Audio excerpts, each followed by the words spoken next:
దుర్మార్గమైన అవినీతిమైన భయంకరమైన వాళ్ళ ఇష్టానుసారమైన అన్నదమ్ముల ఆలోచనతో ఆ ఎలక్షన్లు నిన్న జరిగిన ఎలక్షన్లు జరగలేదని వాళ్ళకు అటు ఎలక్షన్ కమిషన్ పైన ఇటు మా పైన పోలీస్ పైన రెవెన్యూ యంత్రాంగం పైన దుష్ట పన్నాగం కుట్రపూరితం వాళ్ళ ఆలోచన ఎట్లుంటుందంటే మళ్ళీ మళ్ళీ పదే పదే చెప్పే మాట వివేకానంద రెడ్డిని ఓపెన్గా క్లియర్గా రాత్రిపూట నరికి నరికి నరికి చంపి వాళ్ళ కళ్ళ ముందర కడుగుతుంటే కూడా మా మీద దోషం దోసిన వాళ్ళు కోడి కత్తి కేసు డ్రామా అనేవాళ్ళు కనురెప్ప డ్రామా సొంత చెల్లెళ్ళు ముత్తుకుంటేనే కూడా కనికరింపు కూడా లేని వాళ్ళు రాక్షస పాలన చేసేవాళ్ళు అప్పులమయం చేసిన వాళ్ళు తప్పులమయంలో కూడిన వాళ్ళు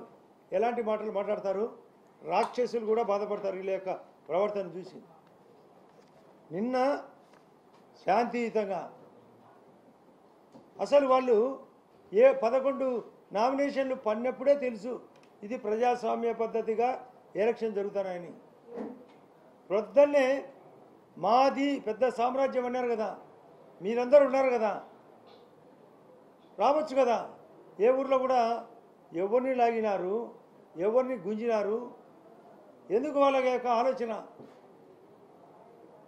అసలు ఒక ఎప్పుడో శ్రీశ్రీ రాసిన పాట ఉందిలే మంచి కాలం ముందు ముందు రాని బ్రహ్మాండమైన పాలన జరుగుతుంది మోడీ గారి ఆధ్వర్యంలో ఈ నిన్న కూడా ఒకటి సెమీ కండక్టర్ మన ముఖ్యంగా రాయలసీమకు శాంక్షన్ అయింది 4 రాష్ట్రాల్లో ఒకటి అసలు అతను ఎటువంటి క్యారెక్టర్ అంటే రాష్ట్రం 25 లక్షల ఇండ్లు ఇస్తే రాష్ట్రానికి కేంద్రం ఒక్క ఇండ్లు కట్టకుండా ఈ ముఖ్యంగా ఈ 10,600 ఓట్ల ఏరియాలో దొంగ బిల్లులు చేసుకున్నారు కరెంటు పవర్ పర్చేజ్ అగ్రిమెంట్ను సర్వనాశనం చేసినాడు పోలవరాన్ని సర్వనాశనం చేసినాడు అమరావతి సర్వనాశనం చేసినాడు రైల్వే జోన్ ఇదో తెస్తా అదో తెస్తానండి పట్టించుకోలే అదే కాకుండా వైజాగ్ స్టీల్ ఫ్యాక్టరీగా ఉన్న డబ్బులు ఇప్పించినాడా గుంతలు ఏమన్నా పురిచాడా ఇష్టపొచ్చేట్టు ఇసుక అమ్మినాడు ఇష్టపొచ్చేట్టు దొంగసారి అమ్మినాడు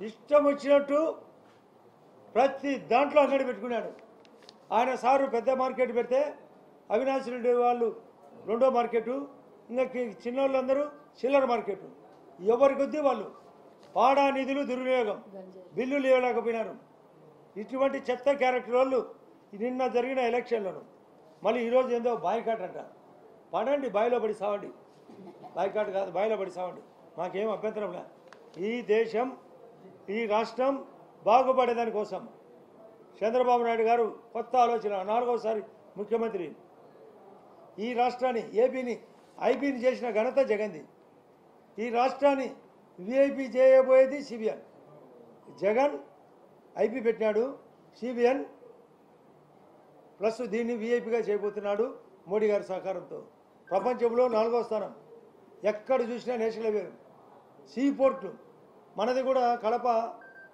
నైట్ ల్యాండింగ్ కూడా స్టార్ట్ అయింది కొత్త విమానాలు రాబోతున్నాయి 150 వందే భారత్ రైళ్లు మనకు 20 సీ పోర్ట్లు 9 ఎయిర్పోర్ట్లు ఎలా వస్తున్నాయి ఇప్పటికే 75,000 కోట్లతో ఈ రాష్ట్రంలో 7,000 కిలోమీటర్లు అందులో కడప జిల్లాలో 1000 కిలోమీటర్లు అదే కాకుండా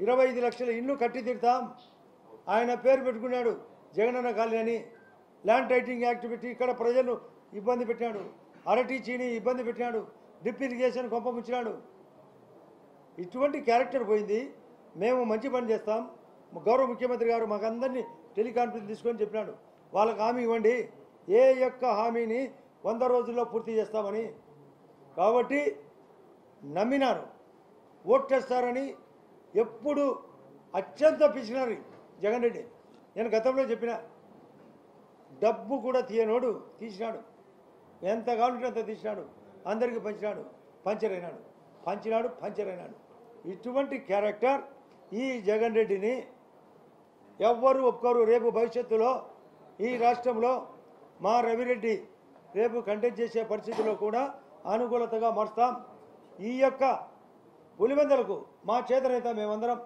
కూటమి తరపున చెప్తున్నాం, గౌరవ ముఖ్యమంత్రి గారు చెప్తున్నారు, ఇక్కడ ముఖ్యంగా పులివెందుల ప్రజలను చాలా వాళ్ళు ఇష్టం వచ్చిన పాలనలో తీసుకుపోయినారు.